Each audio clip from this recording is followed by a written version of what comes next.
తాకట్లో ఉన్న బంగారాన్ని విడిపించి ఆ రోజున మార్కెట్ ధర కట్టి మిగిలిన డబ్బును మీకు అందిస్తుంది కొమ్మూరి గోల్డ్.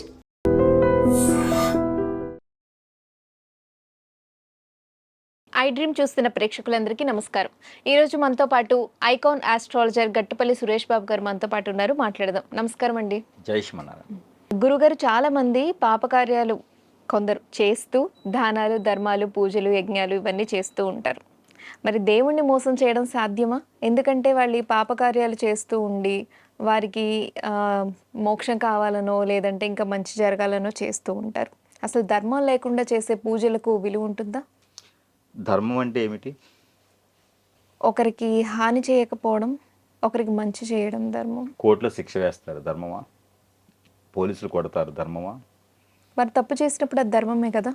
మరి వాళ్ళు తప్పు చేసినట్టే కదా. ఎదుటి వ్యక్తిని కొట్టడం అనేది తప్పే కదా. ఇక్కడ అంటే తప్పు చేసిన వ్యక్తిని శిక్షించడం అవుతుంది. ఏం తప్పు శిక్షించడానికి వాళ్ళు ఎవరు? దేవుడు ఉన్నాడు కదా. మరి ఇప్పుడు మీరు అడిగింది క్వశ్చన్ ఏంటంటే, పాపకార్యాలు చేసిన వారు పూజలు చేస్తారు, మరి పుణ్య ఫలితం వస్తుందా?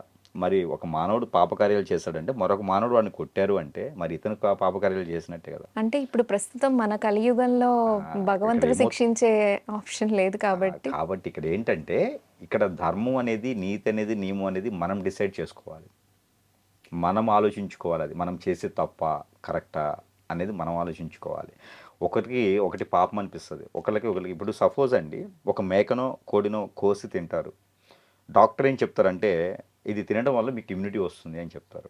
పనసపండు తిన్నా కూడా అదే ఇమ్యూనిటీ వస్తుంది, తోటకూర తిన్నా కూడా అదే ఇమ్యూనిటీ వస్తుంది, ఏబీసీ జ్యూస్ తాగినా కూడా అదే ఇమ్యూనిటీ వస్తుంది. కానీ మీరు మేకని కోడిని ఎందుకు తింటున్నారు? ఒక మేకని కోడిని కోస్తే పాపమే కదా. మరి ఎక్కడ కోస్తున్నారు? దేవుడి పేరు చెప్పే కోస్తున్నారు. మొక్క కూడా ప్రాణమే కదా అని అడుగుతున్నారు. మొక్క ప్రాణం అనేది వేరండి. ఇప్పుడు మొక్క అనేది దేవుడు సృష్టించేసి మీరు దీన్ని తినడానికి అర్హులు అంటారు. ఇప్పుడు మనతో పాటు జీవించి గాలి పీల్చుకొని చేసేటువంటి మూగ జీవుల్ని హింసించడం, అమ్మవార్లతో స్వామివార్ల పేరు చెప్పేసి హింసించేసి మనం తింటూ ఉన్నాము. అది పాపకార్యమా పుణ్యకార్యమా? నేను పాపమనే చెప్తాను, కానీ ఇలా ప్రశ్నించే వాళ్ళు ఉన్నారు కదా, మొక్కలు కూడా ప్రాణమే కదా అని చెప్పి. లేదండి, వాళ్ళ కోసం అడుగుతున్నాను. మొక్కలు అనేది మనకి జీవన శైలి కొనసాగించి మనం వాటి ద్వారా శ్వాసగాని పీల్చుకొని వాటి ద్వారా మనము జీవన శైలి కొనసాగిస్తూ వాటిని భుజించేదానికి మొక్కలను మనం సృష్టించుకున్నాము. కానీ మేకలను దాన్ని సృష్టించలేదు మనం. మేకల ద్వారా ఆ ఎరువు పంట పండించుకొని మనం తినడానికి, మనిషికి ఆహారానికి అయితే దేవుడు ఇవ్వలేదు. అవి మన జీవనం అది. ఇప్పుడు ఈ మంచి కొన్ని దేశాల్లో అయితే, కొరియా లాంటి దేశాల్లో మనిషి మాంసం కూడా అమ్ముతున్నారంట. దరిద్రం. మరి సరిపోవట్లేదు, జంతువు టేస్ట్ అయిపోయింది. మరి కొత్త రకంగా వాళ్ళు ట్రై చేయాలి కదా. పుళ్ళు, సింహాలు, పాములు అన్నీ అయిపోయినాయి. ఇక మనిషి ఒకటి మరి మిగిలి ఉంది కాబట్టి అవి కూడా అమ్మేస్తున్నారు. కాబట్టి ఇక్కడ ఏంటంటే, మీరు ఎప్పుడైనా పాపకార్యాలు పుణ్యకార్యాలు అనేది ఏమి ఉండదండి. ఇప్పుడు పాపకార్యాలు దేవుడి దగ్గరికి వెళ్ళగానే ఏదో ఒక ₹1,00,00,000 దానం వేయగానే అయిపోతుంది అంటారు. ఇప్పుడు ఆలయాల్లో ఉండేటువంటి ధర్మకర్తలు తీసుకుందాం, మనకి వాళ్ళు చేసే పాపకార్యాల పుణ్యకార్యాల అక్కడ వచ్చేటువంటి సొమ్మంతా, నీ బోటలు నా బోటలు పాపాలు చేశానండి, నాకు ₹1,00,000 వచ్చినాయి, నేను లంచం తీసుకున్నాను, దాంట్లో 10% దశమ భాగం నేను దేవుడికి వేస్తున్నాను అని చెప్పి దేవుడికి వేస్తారు. ఆ దశమ భాగాలు కాస్త కొన్ని వేల కోట్లు అవుతాయి. ఆ వేల కోట్లు ఎవరు తింటున్నారు? మళ్ళీ మానవుడే. దేవుడి పేరు చెప్పి మళ్ళీ మానవుడే తింటున్నాడు కదా. పార్టీల వాళ్ళు, పదవుల వాళ్ళు, అక్కడ ధర్మకర్తలు వాళ్ళే కదా, వాళ్ళే తింటున్నారు. మరి ఇప్పుడు ఇక్కడేమో వదిలించుకున్నారు, ఇక్కడేమో తగిలించుకుంటున్నారు. అంటే ఇక్కడ మీరు గమనించాల్సిందంటే, మనకి కలియుగంలో ఒక నియమం ఉంటుంది. తాటి చెట్టు ఎక్కేవాడు ఉంటే తలదన్నేవాడు ఉంటాడని. తాటి చెట్టు చాలా పెద్దగా ఉంటుంది కదా, దాని ఎక్కేవాడు ఒకడు ఉంటే దానికన్నా మించి ఎక్కేవాడు ఇంకోడు ఉంటాడు. ఇక్కడ పాపకార్యాలు అనేది ఏమి లేదు. మనము చిన్నపాటి చేస్తే మనకన్నా పెద్దవారు ఇంకోటి చేస్తూ ఉంటారు. కలియుగం అంటే అదే, ధర్మం అంటే అదే. కలియుగం అనేది, ధర్మం అనేది 4 పాదాల మీద నడవదు. అందుకోసమే పాపకార్యాలు అనేది ఎక్కడ లేదు. మనకి ఆత్మ సంతృప్తి కోసము నేను ఏదో ఎదుటి వారికి ₹10 ఇవ్వడం ద్వారా నా పాపం పోయింది అని నేను అనుకోవాలంతే. అది పోదు. దేవుడు చెప్పడం మనకి, నీ పాపం పోయిందిరా, పో పండగ చేసుకుని ఇంకో పాపాన్ని సిద్ధపడు నువ్వు అని చెప్పాడు దేవుడు. అది మనం కోరుకుంటాం. దేవుడా, నాకు వాడి దగ్గర నుంచి వాడు నాశనమై నాకు ₹1,00,00,000 ఇస్తే నేను దశమ భాగం ₹10,00,000 నీ అకౌంట్లో నీకు ఉండిలో వేస్తానని చెప్తాడు. ఆ ఉండిలో ₹10,00,000 అక్కడ ఉండే ధర్మకర్తల, పార్టీ వాళ్ళ, పద్ధతుల వాళ్ళ, జియో వాళ్ళ, ఎవరు అక్కడ ఉండేటువంటి వారు తింటారు. అది ఆ కర్మ అనేది అటు పోతా ఉంటదనమాట మళ్ళీను. ఎట్లా ఉండిద్దంటే, ఇప్పుడు ఒక ఆఫీసర్ ఉంటారు. ఒక కలెక్టరో, లేకపోతే జడ్జో, లేకపోతే ఇంకోరో సంథింగ్ ఉంటారు. ఆ ఆఫీసరు ఒక వ్యక్తి దగ్గర ఎక్కడిదాకైనా ఒక ఆర్‌టీఓ ఉంటుంది. ఒక ఆర్‌టీఓ దగ్గరికి వెళ్ళేసి, మీకు లైసెన్స్ కావాలి, మీకు డ్రైవింగ్ రావట్లేదు, లైసెన్స్ కావాలి. లైసెన్స్ కావాలన్నప్పుడు వాడికి ఒక రూ. 4,000 మీరు ఇచ్చేస్తారు. ఆ రూ. 4,000 ఇవ్వగానే వాడు బండేసుకొని వెళ్తాగానే ఒక చిన్న యాక్సిడెంట్ అయిపోద్ది. కాలు కొంచెం దెబ్బ తగిలిద్ది. హాస్పిటల్‌కి వెళ్తాడు. ఆ రూ. 4,000 డాక్టర్‌కి ఇచ్చేస్తాడు. కర్మ అనేది చూడండి. కర్మ ఇది. ఆ రూ. 4 డాక్టర్‌కి ఇస్తాడు. డాక్టర్‌కి ఇవ్వగానే వాళ్ళ కొడుకు ఫోన్ చేసి, నాకు స్కూల్‌లో కొట్టేస్తున్నారు నన్ను బ్యాట్ కావాలి, బంతి కావాలని చెప్పి ఫోన్ చేయగానే ఆ రూ. 4,000 తీసుకెళ్ళి బ్యాట్లు, బంతులు కొనిస్తాడు.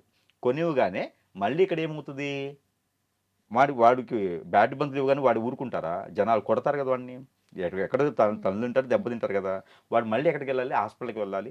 లేకపోతే లైసెన్స్ కోసం ఇంకో దగ్గరికి వెళ్ళాలి. లేదా టోర్నమెంట్ కోసం నేషనల్ లెవెల్‌కెళ్ళాలి. మళ్ళా 4,000 తీసుకెళ్ళి ఎక్కడెక్కడ చేస్తూ ఉంటారనమాట. కర్మ చూడండి ఎట్లా తిరుగుతదో. రూ. 4,000 ఇలా తిరుగుతూ మళ్ళీ ఎక్కడికెళ్తది? ఆ అబ్బాయి బండి కావాలంటే మళ్ళీ రూ. 4,000 ఇచ్చేసి ఆర్‌టీఓ దగ్గరికి ఎళ్తారు. కర్మ అనేది ఎక్కడ ఉండిద్దంటే ఇలా ఉండిద్ది. లేదా ఈ అబ్బాయి ఏదైనా తప్పులు చేసి, ఈ అబ్బాయి ఏదైనా ఆడపిల్లని ఏడిపిచ్చున్నాడా అంటే, నాయనా కాపాడు నాయనా అని చెప్పేసని ఆ రూ. 4,000 తీసుకొని మళ్ళీ ఉండిలేస్తారు. అంతేగా జరిగేది. ఈ కర్మ కాస్త ఇలా తిరుగుతున్నది రూ. 4,000 అంటే మన కలియుగంలో ఏమవుతుందంటే గనక, ఇది కర్మ, ఇది క్రియ, ఇది పాపం, ఇది చేయకూడదు అనేది లేదు. అందుకే సనాతన ధర్మంలో కొన్ని నియమాలు తీసుకొని కొన్ని గురువులైతే సైతం కూడా కొన్ని బోధన చేస్తూ ఉన్నారు. ఇలా చేయండి, ఇది పద్ధతి కాదు, ఇది కరెక్ట్ కాదని. మత మార్పిడి అది కుల వ్యవస్థ కాదు. మత వ్యవస్థ. మత మార్పిడి చేస్తే పాపం. మత మార్పిడి చేసుకునే వాళ్ళు చాలామంది ఉన్నారు కదా! అది పాపం చేసినట్టు లెక్క. తల్లిని మార్చినట్టే కదా! మత మార్పిడి చేయటం అంటే తల్లిని మార్చినట్టు. ఆ తల్లిని మార్చిన తర్వాత నువ్వు అంతకన్నా పాపం ఇంకేం చేస్తావు? భార్యని ఏడిపించావు. ఇంక అంతకన్నా పాపం ఏం చేస్తావు? ఈ మధ్యన చాలామంది ఇలా జరుగుతున్నాయి కదండీ! మర్డర్ చేసేసి మా యెస్. భర్తల్ని, భార్యల్ని టబ్బుల్లోనూ, సూట్ కేసుల్లోనూ, కుక్కర్‌లో పెట్టి ఉడకబెడతా ఉన్నారు ఈ రోజున. మోసం చేస్తూ బాగా ఉన్నారు. చిట్టీలని జరుగుతున్నాయి చెప్పేసని, క్రైమ్స్. రియల్ ఎస్టేట్ అని చెప్పేసని చాలామంది మోసం చేస్తూ ఉన్నారు. కానీ వాళ్ళు దొరికిపోతున్నారా లేదా? దొరికిపోతుంది. దొరికిపోతున్నారు. కర్మ అయిపోయింది అంతటితో. కాబట్టి ఇక్కడ భూమిపైన దేవుడికి దేవుడికి చేస్తే కొంత భాగం దేవుడికిస్తే అతను మనల్ని కాపాడుకుంటాడు, కాపాడుతనేది కరెక్ట్ కాదు. మన ఆత్మ సంతృప్తి అంతే అది. మనం దీపారాధన చేయడం ద్వారా మనకేదో జరిగిపోతది. అది మనం అనుకోవాలి. లేదా ఎవరైనా చెప్పాలి. దేవుడొచ్చి చెప్పడు మనకి. కాబట్టి దేవుడి పేరు చెప్పుకొని మోసాలు చేస్తున్నాం. దేవుడంటే భక్తి కాదు, భయం. అతను మనకి శిక్ష వేస్తాడు అనే భయంతో మనం చేస్తున్నాం తప్పితే అతని మీద భక్తితో కాదు. భక్తితో అన్నప్పుడు మనం పాపాలు చెయ్యం. పాపం అనుకున్న దగ్గరికి వెళ్ళం. మనం భయంతో చేస్తున్నాం. ఇప్పుడు మనకి హెల్మెట్ లేకుండా బైక్ ఏసుకొని వెళ్ళిపోతాం. పోలీస్ పట్టుకుంటాడని భయమా? భక్తా? భయం. భయం. దేవుడికి గర్భగుడిలోకి చెప్పులేసుకు వెళ్ళం. చెప్పులేసుకు వెళ్ళిపోవడంతో, స్నానం చేయకుండా వెళ్ళిపోవడంతో, అది కొన్ని మన పెద్దవాళ్ళు చెప్పినటువంటి నియమం ఉంటుంది. ఇలానే గుడికి వెళ్ళాలి అని ఉంటుంది. ఒక పద్ధతి ఉంటుంది. అలా టైప్‌లో గుడికి వెళ్తేనే ఉంటుంది. లేదు ఏదో బయట అంతా తిరిగి వచ్చేసి నేను గుడిలోకి వెళ్తానంటే మనకి లోపల అనుకుంటది ఇలా వెళ్ళకూడదేమో, దేవుడు మనకు శిక్షిస్తాడేమో. దేవుడు మనకు చెప్పడు రెండూను. కానీ శిక్షిస్తాడేమో అని అనుకుంటూ ఉంటాం హ్మ్. కదా! మనలో ఒక మైండ్ సెట్ అనేది సెట్ అయిపోతాం అనమాట. దాని ప్రకారంగా మనం నడుస్తూ ఉంటాం. ఇక పాపకర్మలను కూడా అన్నీ అలానే ఉంటాయి. మనం పుణ్యకార్యం చేయాలనుకుంటే పుణ్యకార్యం 10 మందికి అన్నం పెట్టాలి. 10 మందికి సంపాదించి పెట్టుకోవాలి. మన దగ్గర రూపాయి సంపాదించాలంటే ఒక రూ. 10 దానం చేయాలి. రూపాయి సంపాదిస్తే 10% 10 పైసలు దానం చేస్తే అదేదన్నా నేను ఒక మనిషికి అన్నం పెట్టగలిగానని ఉంటది. అలాంటి ఉండిల్లో వేసేయటం, అలాంటి దుర్మార్గులకి మళ్ళీ డబ్బు అందించడం, వాళ్ళు మళ్ళీ ఇంకోటి చేయించడం ఇవన్నీ కూడా మనము వాళ్ళ పాపకర్మలను మనం మోసినట్టు లెక్క. మర్డర్ చేసాడు కత్తిచ్చినట్టే. కాబట్టి ఎప్పుడు కూడా అలాంటి మూర్ఖమైన పనులు చేయకుండా చెడుని ఎక్కువగా మనం తీయకుండా ఉంటే మన పని మనం చేసుకుంటూ వెళ్తూ ఉంటే పాపం అనేది మనల్ని అంటకుండా ఉంటుంది. అంతేగాని మనం దాంట్లో భాగం అవ్వకూడదు. పాపాలు చేస్తున్నప్పుడు మనకు నచ్చినప్పుడు మనం కూడా దాంట్లో ఎంకరేజ్ చేయకూడదు. భాగం అవ్వకూడదు. మన పని మనం చేసుకుంటూ వెళ్ళిపోవాలి. అప్పుడే మనకనేది పుణ్యఫలం వస్తుంది. ధర్మాలు లేకపోతే 4 వేదాల మీద నడిచేదా లేకపోతే మనం ఇక్కడ పాపం చేయడం ద్వారా ఇంకోటి ఏదో మనకు అయిపోతుందని కాదు. దేవుడంటే భక్తి లేకపోయినా పర్వాలేదు గానీ భయం అనేది ఉండాలి. ఆ భయంతోనే మానవాళి ఇప్పటివరకు కలియుగంలో ఇంకా నడుస్తున్నారంటే గనక ఆ భయం అనేది ఇంకా ఉండబట్టే. కాబట్టి ఈ రోజుల్లో కొంచెం నచ్చనిదైతే నడుస్తా ఉంది ఒకటి.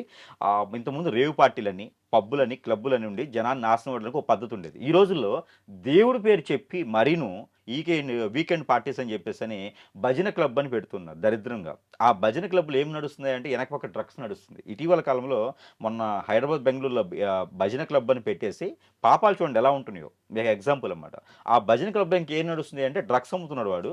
ఆ మందు బానిసైపోయేసి పిచికారీ చేస్తున్నాడు మందంతా కూడా. ఆళ్ళకందరికీ డ్రింక్స్ ఇస్తారు కదా! దాంట్లో మొత్తం మందు కలిపేసి ఇస్తున్నారు. డాన్స్‌లేయటానికి అని చెప్పేసి. ఇది మాత్రం చాలా అనాగరికమైనటువంటి విషయాలన్నమాట. భక్తి పేరుతో భక్తి మార్గంలో వెళ్ళడానికి జనాన్ని తీసుకొచ్చి ఇదొక రకంగా జనాన్ని ఎంకరేజ్ చేసి ఎంటర్టైన్ చేస్తూ అని చెప్పేసి అని వాళ్ళని హిప్నటైజ్ చేస్తున్నారు, దానివైపు మలిచేసి చేస్తున్నారు. ఇది మాత్రం చాలా అనాగరికమైనటువంటి విషయం అట. ఈ రకంగా చేస్తున్నప్పుడు భక్తి ఎక్కడ ఉంది, దేవుడు ఎక్కడ ఉన్నాడు, పాపాలు ఎక్కడ ఉన్నాయి? మనం ఏదైతే చేయాలనుకుంటున్నామో దేవుడి పేరు పెట్టి చేస్తున్నాం కాబట్టి మనం చేసేది మనకు నచ్చుతుందా లేదా, ఎదుటివారికి ఇబ్బంది కలుగుతుందా? మనం చేసే ప్రతి పని కూడా ఎదుటివారికి ఇబ్బంది కలగకుండా చేసేదే పాపకార్యం కాదు, పుణ్యకార్యం కింద ఉంటుంది. కలియుగంలో అది చేస్తే సరిపోతుంది. పాపాలు చేస్తూ పూజలు దానాలు యజ్ఞాలు చేసే వాళ్ళకి అవి పోవు. పాపాలు అదే, చేసేవాళ్ళు ఇవన్నీ చేస్తున్నాను కదా, నాకు ధర్మం, నాకేదో పుణ్యం జరిగిపోతుందంటే కాదు. నేను 10 మంది నరికేసి కాశీలోకి వెళ్ళి నేను స్నానం చేస్తే ఎట్లా పోతుందండి? పోదు. ధన్యవాదాలు గురుగారు. And for more videos, Please subscribe to iDream channel. Subscribe to iDream Media. Please subscribe to iDream. Please subscribe to iDream. Please subscribe iDream. And please subscribe to iDream. For more videos, subscribe to iDream. please like, share, and subscribe to the channel. Congratulations, iDream. Subscribe to iDream. Subscribe to iDream. So subscribe to iDream Media. iDream ki iDream team అందరికి huge congratulations. Please subscribe iDream Media. Please subscribe to iDream. Subscribe iDream. Please subscribe to iDream. iDream అంటే నా కళల channel subscribe చేసుకున్న నోరు తిరుగుతలేదు, మీరైతే గంట గుర్తు కొట్టండి. For more such videos, please subscribe to iDream.